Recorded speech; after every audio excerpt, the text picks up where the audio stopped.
Thank you, Stephen. I'd just like to thank Declan, Stephen and Sally for their association getting me here. It's been fantastic to be invited to something like this and share the experiences we had with our projects. And I too come from a Wiradjuri country at Bathurst, up the road, 60 kilometres that way. As Stephen mentioned, my dad was an English orphan sent here in the Great Depression, so I think you've got to feel adversity to be able to appreciate what it's all about. So, growing up on a farm, 30 kilometres the other side of Bathurst, Dad he served with the Australian Army, and then he got a plot of land to farm back in the 40s, and the government handed out soldier settler blocks. So he got dropped there on a Friday afternoon with the Army, one boundary fence, one dam, no house. So he started off pretty tough, 22-year-old man. And he became to love the land. The orphanage he was at Picton, which is a farming orphanage, so he got taught the love of farming while he was at that orphanage. He became the bushfire captain, so Sharon, he had a knowledge of the land. He was a bushfire captain for a reason, because he knew how fires went, he knew how to protect the land, just from his own observation. So that's a similar story to what you have to say about looking after the land. So really helped us as kids growing up. We got taught a strong work ethic and willingness to help others. So my history suggests later life that I was able to do that, and it's been really good to use sport, in particular rugby, as my vehicle to deliver that sort of aid and help to people. We've got a couple of Kiwis here, you don't need to bag out the wallabies. While I was in college, and I went back to college to as a means to stay in America, not to learn, but as a means to stay there, and that turned into 7 years of learning, and that was probably the best 7 years of my life that I was able to re-educate myself, and getting a master's degree in sports science and using sport as a remediator in damaged communities. I wrote my master's honours thesis on the introduction of rugby into Native American communities, how that can help those communities, very similar to the Australian Indigenous pathways and what happened to that race. I've researched how they are now, where they come from, what happened to them as part of that remediation process, and introducing a sport to their communities. They invented lacrosse, if you didn't know. So rugby would have been an alien sport to them, but I used a model from an Aboriginal guy here in Australia called Lloyd McDermott. Is anybody familiar with Lloyd McDermott? Okay, first Aboriginal barrister, first Wallaby Aboriginal. So pretty significant in Australia. Unfortunately, he passed away a couple of years back. I had a lot to do with that guy.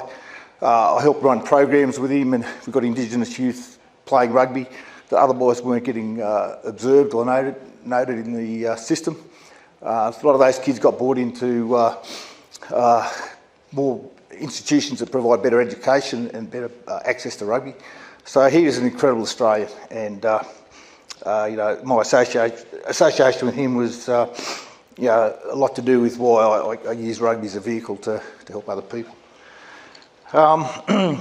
So using sport as a remediation in damaged community was a really strong focus in where I've come from and where I'm going now. So what we did at Ngurra. So I'd just like to congratulate you two guys on your title of this seminar. It's I've been thinking about it all week and just reading deeper meaning into it, and you've really chosen a really good few words there to put out what you're trying to sell.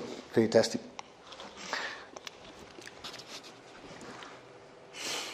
So I've just made that title Affair of the Climate. So for those familiar, almost 12 months ago there was a huge inland tsunami, like the hydrologists like to suggest it was a flood. It wasn't a flood.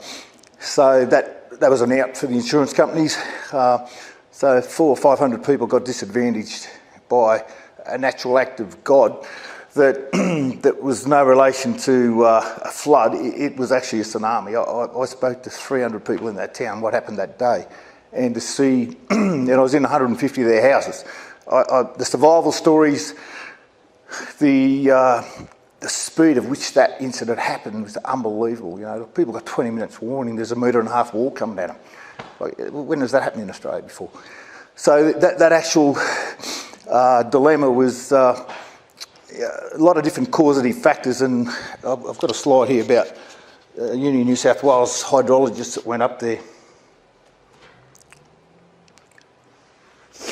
And there was a lot of hydrologists employed by the insurance companies to go up there, and obviously influenced by their ideals of what really happened. But this guy suggests there was a couple of different causative factors. The fact there was that much rain fell in that short a period of time in that basin. I don't know if anybody's been out that part of the world, but there's quite a big surround of mountains there, a lot of catchment. So the higher the mountains, the more catchment, the more fall back into that basin. And that massive water basically just all accumulated at the same time. And you've got a wall of water that high forming and coming quickly. If that happened during the night, there would have been 300 people died. That's how impactful it was on that town. So to go there and hear the stories of these people of their survival, and Ngurra is quite a poor country town. A lot of elderly people live there. They have nowhere else to go. It's affordability, and their lifestyle there is governed by their income. So a lot of pensions, a lot of people there that don't have the resources to relocate, move from what happened that day. So it's really interesting to hear some of their stories about what happened when that wall of water hit that town. One that really sticks to mind was the 85-year-old lady. Her house got picked up and shunted 2 blocks away. She hung onto the curtain rail for 4 hours, water up to here, to survive. Like, how does an 85-year-old person do that? You know? So every house I went to, there was a story of survival like that. Like, old man holding his wife up a tree on his shoulders, holding her up so she didn't drown for 11 hours. They were exposed to 85 kilometre water flow. It is just incredible, the survival stories you hear from that particular incident. So my job, my first involvement up there was my partner's tied up with the Rotary, and the Rotary Club at Bathurst and Orange went up there to feed the people. 300 people at the showground, displaced, that didn't have any means of looking after themselves. Their houses had been destroyed, their lifestyles had been destroyed. So there's 300 people at that showground that needed feeding, watering, and entertaining and keeping their spirits up. So I went up there to check the fridges for the Rotary Club. So they had a lot of storage space there for food. So it was a 45-degree day. I went up there. Well, my background's refrigeration and air conditioning. I'm a TAFE teacher. So I went up there to check the fridges to make sure they kept running during that hot period. And the first guy to come in to the lunchroom while I was having a break, he said, you don't happen to fix air conditioners, do you? Well, that was probably a mistake, because I said I did.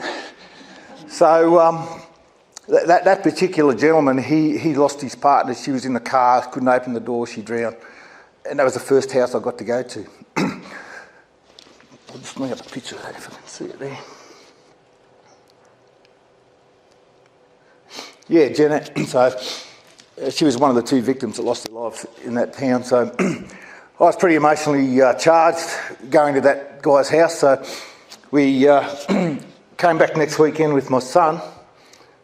And how do I go back there? Sorry, Sal. Oh, yeah. Just go back a bit. Oh, I don't have it. Sorry, I don't have it on that slide. Anyway, I went back the following week with my son, and one of the locals in town donated a brand new air conditioner, because every air conditioner in that town was mounted on the ground, 1.5 metres water over it. Air conditioners don't survive when you get that level of water damage to them. So my son went out and I went out. The air conditioner was donated, and we thought that was just a one-off. We'll go out there and replace that for that guy, because he's severely affected by the flood. So 62 days later, 135 air conditioners later, that decision to say yes was really manifested.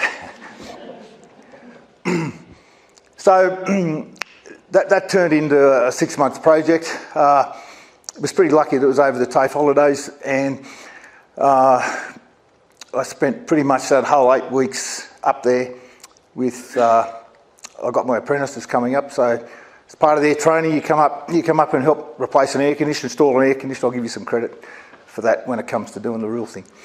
So I was able to attract 33 different tradesmen apprentices to come and help us with that exercise. A lot of focus originally because the butcher shop closed, the pub closed, the pharmacy closed, the supermarket were closed. They were closed for months. So, you know, that sort of township, a lot of people left town, a lot of people disappeared. The elderly had to have care. There was a lot of post-traumatic stress. You know, there's 10 people died since that event from that. You know, so you've got to see and feel what happened out there to understand that those people needed greater help than what the government authorities were offering. Sure enough, the state government went out there and put pods and did a great job. There was a lot of assistance that way. But by the same token, when I was talking to Declan and Steve about the modelling of how we did it, we were a bit like Sharon. We didn't do the red tape stuff. We just got in there 12, 14-hour days. We changed 18 air conditioners in one day. You know, if you bring a contractor in under government instruction to do that, you know, it's not going to happen. It's not going to happen. All sorts of regulations. You can't work more than 8 hours. Yeah. So we just got in and got the job done, you know. And the fact that we wanted to show those people help was like a third responder event. You know, it helped people's spirits. It helped them get through the day. It helped them to, you know, fight the battles they were fighting. So I targeted a lot of the places that need to reopen. So the butcher shop was the first place I wanted to get back open. So he had a unit that was 40 years old, had been moved from another shop in town across to where he is now to, and it got completely drowned, so it was out of date anyway, so it got drowned. So another beauty of this project was we raised all the new air conditioners we put in, 134 of them, or 5, we raised them up on brackets to get them off the ground. So if there's any future floods, they're that high off the ground, they're going to survive another flood. Efficiency-wise, air conditioners work a lot better, especially on heating when they're that high off the ground, because the ground temperature on a frost is -5. You put the unit up this high, it's going to be significantly warmer, so that the heat in the air is more, so you're going to end up with a more efficient system. Most of the air conditioning in that town were on the old gas, so I had a long chat with Declan earlier about sustainability, what refrigerant gases into the atmosphere is causing with our greenhouse effect and global warming. All contributory factors, what partially could have happened here. So we replaced all the units with new, more efficient systems. So to give you an example, what was, say, a 15-year-old air conditioner running on R22, which is the old gas, a very harmful ozone depleting factor, to replace that with a brand new R32 system, the new refrigerant, 30-40% cheaper to run. 30% smaller now, because the new refrigerants are so much more efficient. They now need less size in their componentry, so the amount of refrigerant circulated is less because it's more efficient. So all that contributed to a secondary factor to the greenhouse, reduction of greenhouse gases just by doing that. So the demolition people come, there's 50 houses got approved for demolition out there. Demolition people come in, they see an air conditioner, they've got to move the building, pull the building apart. Guess what they did? Hacksaw straight through the lines. $10,000 fine if you get caught doing that. Any release of refrigerant into the atmosphere is a controlled substance now. There's a federal government body that controls that now. So we reclaimed all the gas out of every one of them. So there's no, mind you, there's no power at these houses. The power's been pulled. So there was no power. So we had generators and we had all sorts of rigs to pull all that refrigerant out of the system. So we pulled out 300 kilos of refrigerant. You know, that's enough global warming potential to probably take the ozone out above Lithgow. You know, so that's the sort of thing that was a secondary thing to helping these people, was the fact that we helped save the environment because we pulled the refrigerant out. We made the systems more efficient because we used new gas and raised them up, which obviously less energy usage, so less carbon footprint. So there's a lot of really good sideline effects that come out of this project that all to do with sustainability. The scrap copper, So you can imagine 134 air conditioners, how much copper pipe was involved in 134 air conditioning systems. We scrapped that, $10,000 from the scrap merchants. I sent that to an orphanage in Uganda that we're tied up with, and we built them a new high school. So what an incredible way to recycle. The fact that somebody else's woes and somebody else's glory. So that was a really nice part of the whole cycle that we were able to contribute that way. So like I said, the elderly were very vulnerable out there, you know. This guy here, the day I went to his house, it was a 45-degree day, real extreme climate out there. He was laying on the floor in his underpants, and it was 48 degrees inside his house. And his air conditioner had been washed down the creek. So we put a brand new system in there for him, and most of the population out there, people that age, 80, 90-year-old people, they've got no resources to rebuild their lives.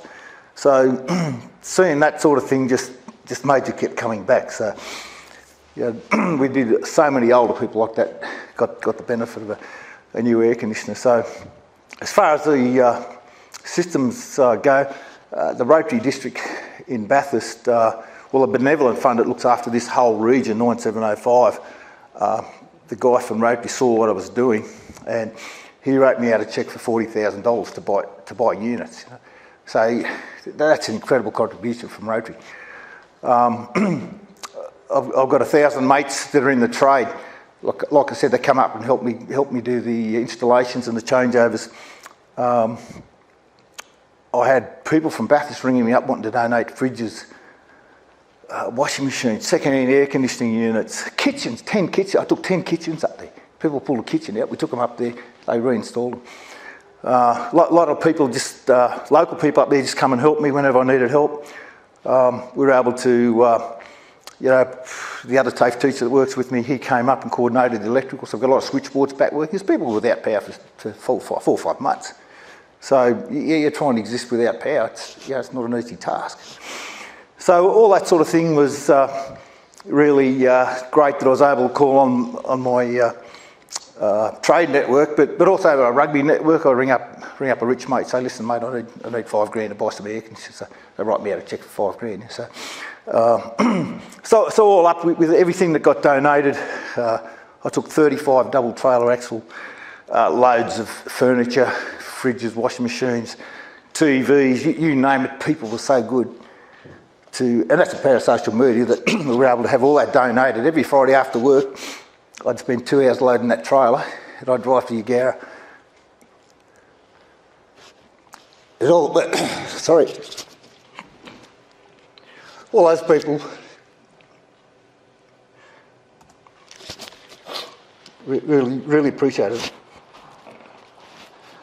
So I've mentioned our tradies, Rotary Benevolent, local volunteers, but Bay Red, which is a fairly big company in our trade,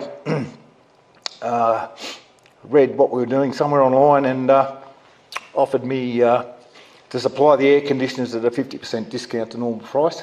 So their contribution, we basically used the Rotary money to buy quite a significant amount of those air conditioners, apart from other personal donations. Some other trade suppliers were very generous.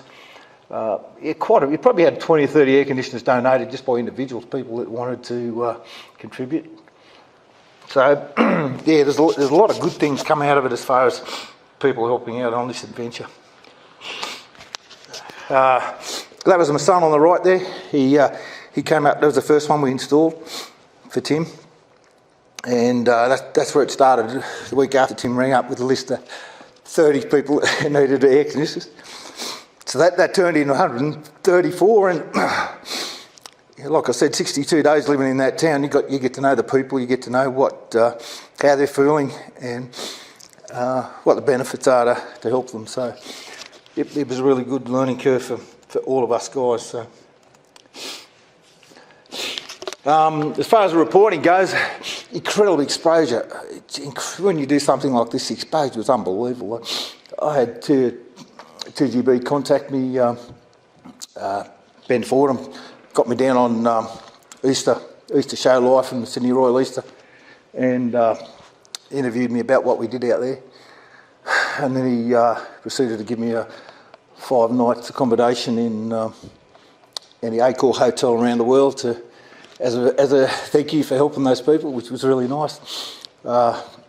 ABC Television rang me up on a Friday afternoon, the second last air conditioner I put in. The Menagerie River, or the Menagerie Creek, which is that runs into Ngurra, that caused a lot of that flooding, but the wall of water coming from a completely different angle. So ABC National rang me up on TV, and here I am sitting on the side of this river by myself in the middle of nowhere, getting interviewed by ABC TV live on national television. So I just took the phone around and showed everybody what we were doing out there. And so that's incredible exposure, you know. It's just, and I had people ringing up saying, "Dave, I want to help. So just that presence really made a good impact on the job. Our federal member out there, he spent a lot of time out there. He got my work acknowledged in the federal parliament. Our state member out there got involved. He got recognition through the state government parliamentary system for what our crew did. So we had an incredible amount of goodwill from people on a big, long basis. I had one guy from Victoria. He contacted me on the site and said, "I've just started my own business, Dave. I'm an air conditioning guy in Melbourne, and I want to help." So that guy drove from Melbourne, put a whole week's work. He'd put in 15 air conditioners on his own in a week, turned around and drove back to Melbourne, you know. So that's the sort of commitment we had from some people to come out that far and do that amount of work. Every trade journal in Australia did a story on us, you know, every trade journal. So Equilibrium, which is a really recognised Australian sustainability HVAC website, they did a really good story about what I've just explained to you about the recycling of the refrigerant, the copper. They're very focused on sustainability. As a TAFE teacher, last week, New South Wales TAFE has brought a mandatory subject into our training for our students on sustainability. So, 12, 14-hour module where we took them around the campus and said, okay, what do we need to do in this building? So, fluorescent lights, how do we fix that? Oh, we replaced it with LEDs, less energy use. The air conditioning was an old air conditioning, like the ones from Ngurra. How do we fix this? We put it with a system that's going to use half the energy. And another thing with Ngurra, a lot of those air conditioners out there were fixed speed. So any of you that know anything about variable speed drives, 20 odd years ago the industry changed to what's called an inverter system, so a variable speed drive. So when a system starts, it starts at 0. As the load comes on, it winds up. When the room gets satisfied, it winds back and holds it. So there's no big jerk on the power when it starts and stops and restarts again. It's all maintained more consistently. So that's a massive energy saving in itself. So all those sustainability things, and that we teach our students now. You know, they go into a job, leaking tap in their workshop. Why haven't you got water spouts on your kitchen, in the TAFE kitchen? Why haven't we got water spouts there? Because that water's running full bore instead of some sort of a water saving device. You know? So this whole exercise has just opened up a lot of things about sustainability for me personally, that I've seen all this now, and I'm actually teaching the subject. So I probably learnt more than the students last week teaching it than they did, because I had to research it a fair bit more because it's a brand new subject we got introduced this year. So the word is out there. When I did my American college, I don't know if any of you are familiar with the American college system, but the first 2 years is general education. So you're basically doing your HSC again on a much broader scale. So I said to Declan, I studied sociology, psychology. Mandatory as an American student, you must take 2 units of environmental science. Very intense course. 2 units of it, two full classes, 2 full load classes. So that was another awakening to me, to see that Americans are teaching their kids mandatorily, you've got to learn about the environment. You know. So that was a really good lead for me to understand more about the environment and how we can protect it, and give everybody a bit more awareness that those problems are out there and we can deal with them.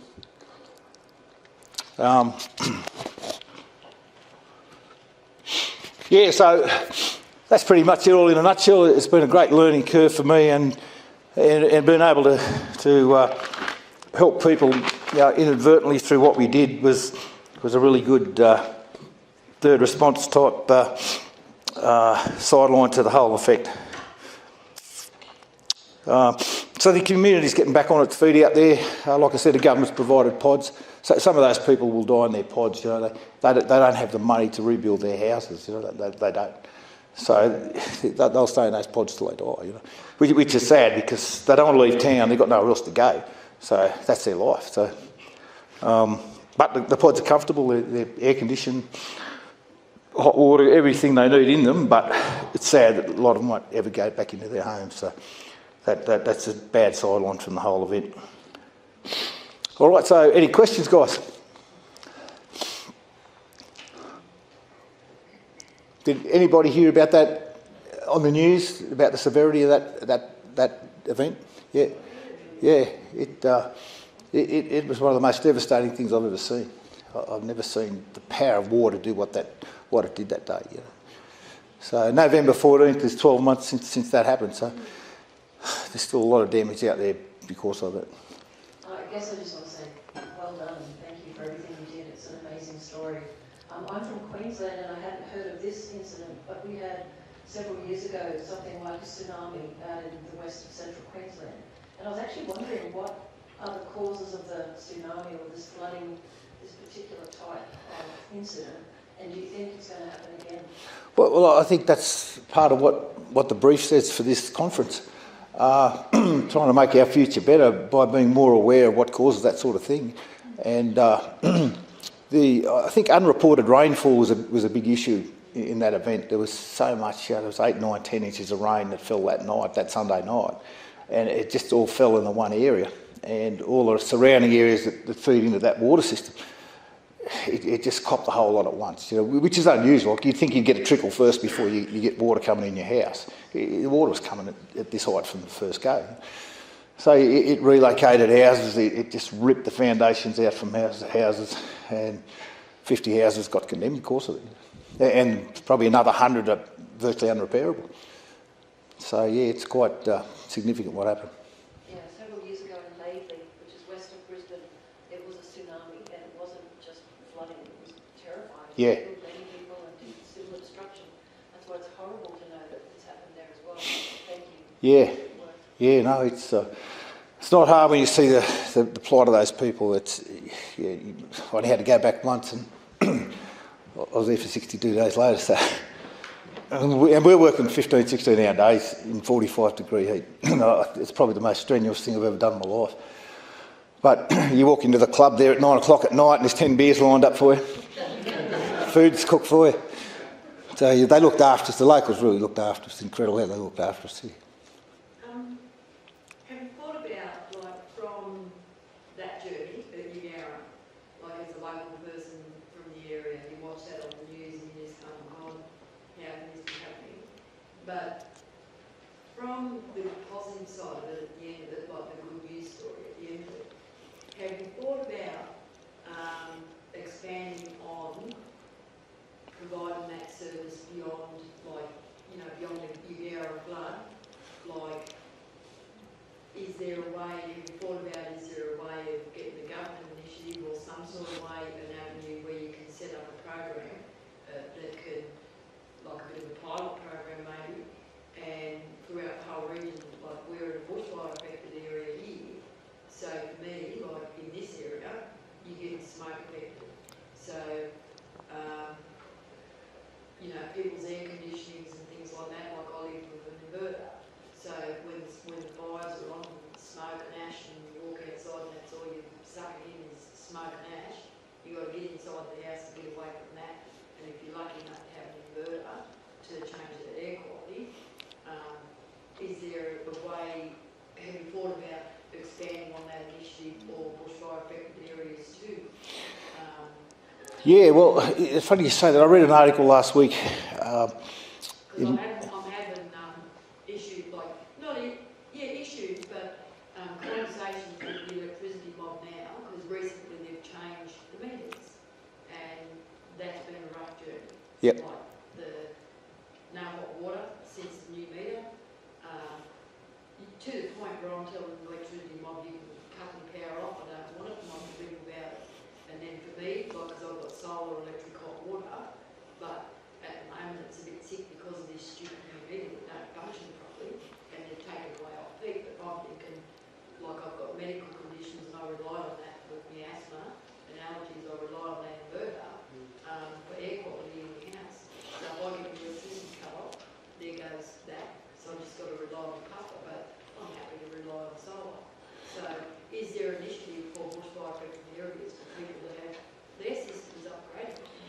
Yeah, well, I guess you've got to recycle the air, and if you keep it within the boundaries of the house, it's going to keep the smoke out.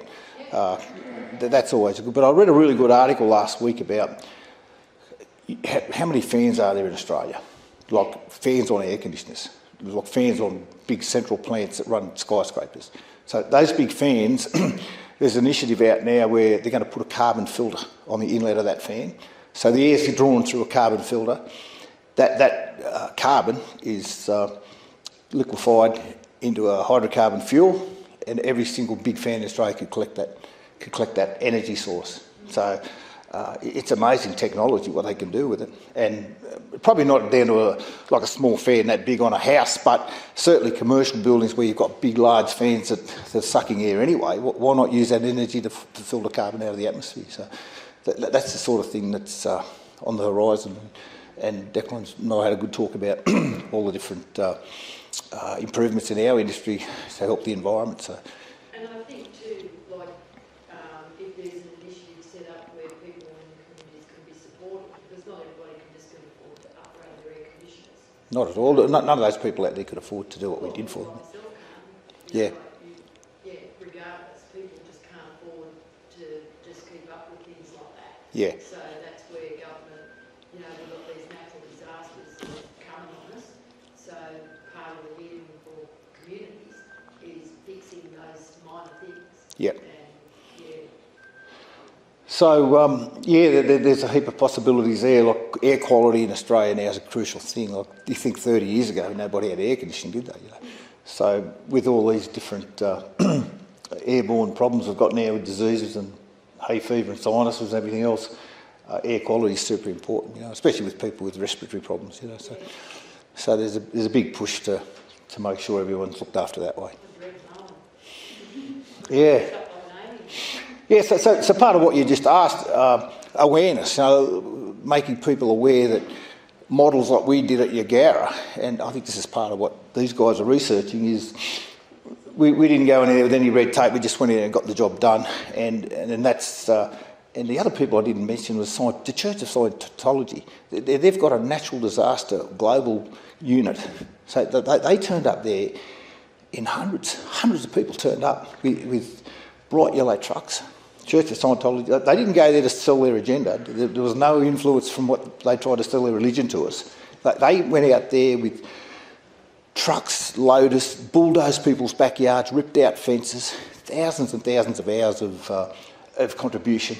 They cooked every Saturday night while I was out there. They cooked pork, roast pork, all sorts of spits and everything else to look after the community, created community events.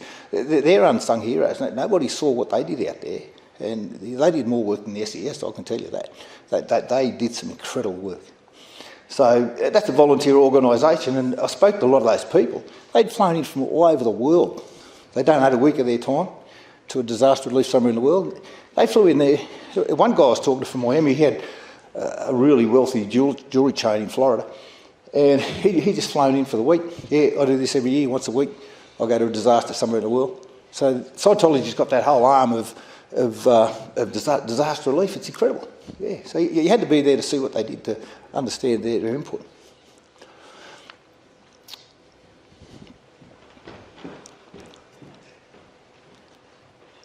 Thank you. I'm not an air conditioner expert at all.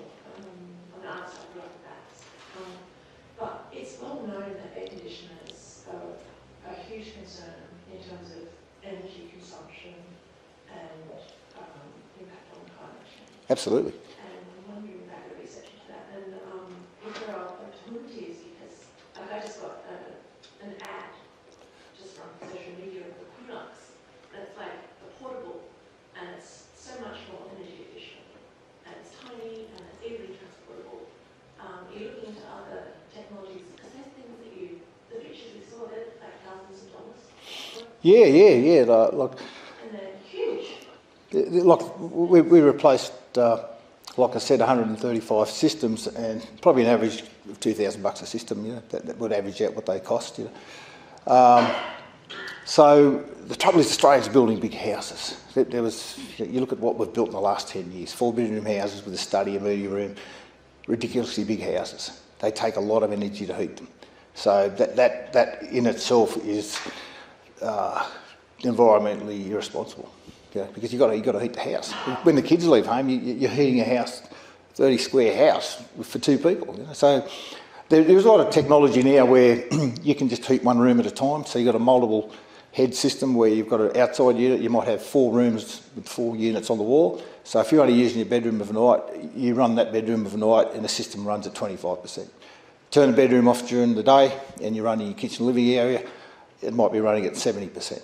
So there's a lot of variable speed factors in making it more efficient and having multiple systems like that where you're not heating a whole house. So if you've got a gas ducted system, so gas has gone through, the price of gas has gone through the roof.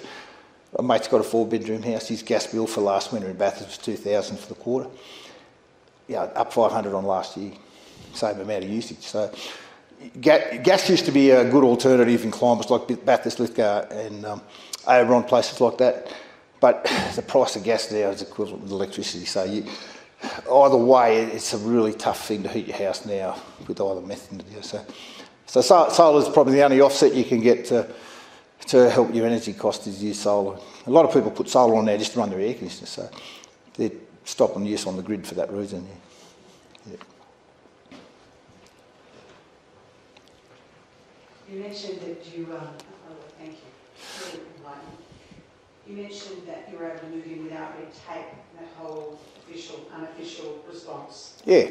As the number of incidents like this increases, throws up some really interesting questions. I'm interested particularly how hunters without association with official organisations can prepare themselves to be there for people like you. I imagine there's going to be increasing numbers of these sorts of responses. Yeah. I had a group of young people come up to me and say, what skills do we need for the zombie apocalypse? I guess I'd like to ask you that question. We're doing other stuff. How can they be useful? How can we do Yeah. Well, I think, again, it's like the title of this, or the brief on this seminar is more community involvement. You know, people that know what they're doing to coordinate things. Because what I noticed at hierarchy, you got 10 different government agencies up there, and there was hierarchy issues. No, you can't do that. That's our job. You know, and in fighting amongst government departments, I saw it all. And jobs not getting done properly, like electricians going in there, putting angle grinders through power supplies into the switchboard. That takes a lot to fix, you know. There was no thought about the aftermath of all this, you know. So people have got to rewire their houses now because they chopped all the wires off in haste of someone not getting electrocuted, you know, like stupid things like that happen, you know. And people taking advantage of the situation to rewire houses for $15,000, you know. A lot of people got ripped off, you know? And I saw instances of it out there, and I made sure people knew that's not right, you know. So you're dealing with that sort of... When there's a catastrophe like that, people think they can make money out of it. You know? So how does the average punter prepare themselves to be more useful to someone like you? Well, I think it's just public awareness. You've got to have people in the town that know what they're doing. They're experienced in their trade. They're experienced with managing people, handling people. So I think there's people in every community that's good at that. But we just got to set up, like this whole seminar's asking for, more community involvement in how we deal with those situations. So the people are there to do it. We just got to find out who they are and get the rest of the public to respect what they're doing. Yeah. So just before I finish, guys, like I said, I was doing work in Uganda. I was over there 2 weeks ago. I got to see where we spent that $10,000 in copper. I saw the high school we've built. I lived with the orphans for 7 days on the floor eating their food to experience what it's like in a Western Ugandan orphanage. Could you just pull up that, if I just give you the... I just want access to the internet, mate. Right back to Google search, basically, yeah. Further back? Yeah, not on my slide, but I just access to Google search here. Yeah. Yeah, so that the fact that we sent all that copper over there and we were able to do what we did with those kids. So at Bathurst at the moment, the middle school children over there don't have beds. They're sleeping on paper-thin mattresses. There's 20 girls sleeping in this room, half the size of this room, or third the size of this room. And just Google donor box. Yeah, so this orphanage in southwestern Uganda, 2 years ago, we just started raising funds for it, and all different mechanisms to raise funds. So we had our TAFE students building cool rooms all material was donated. So we built 3 cool rooms. That's $12,000 we just sent over there because the students got learning experience, and we were able to sell them, and the money was donated to the cause. $10,000 from Ngurra, which helped a large component of the high school construction. This week I've asked the people of Bathurst to donate money, so we've been able to provide 10 double or 10 triple bunks for those middle school girls that never slept in a bed in their lives, you know. So you've got to go there to see how these people live. It's like going to Ngurra, you see how they live, how they exist, and the deficiencies they have. They don't have running water, they don't have electricity, for God's sake, you know. The kids haven't got coloured picture books. We took 100 coloured picture books with us for the kids. They'd never seen a coloured picture book. You know? That's how remote this orphanage is. Completely devoid of civilisation outside of where they are. So no influence from Western food, no influence from the internet, just happy smaller kids that don't know any different. So this guy started the whole thing with 15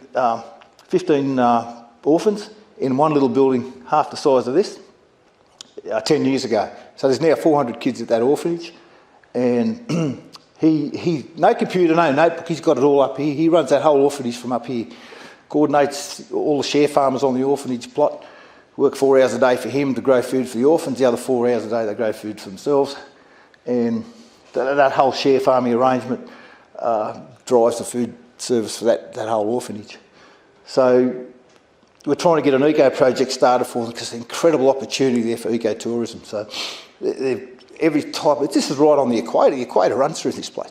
So every type of fruit and vegetable you can imagine they're growing at that orphanage. So they're using all those resources to feed the children, sell it to the villages.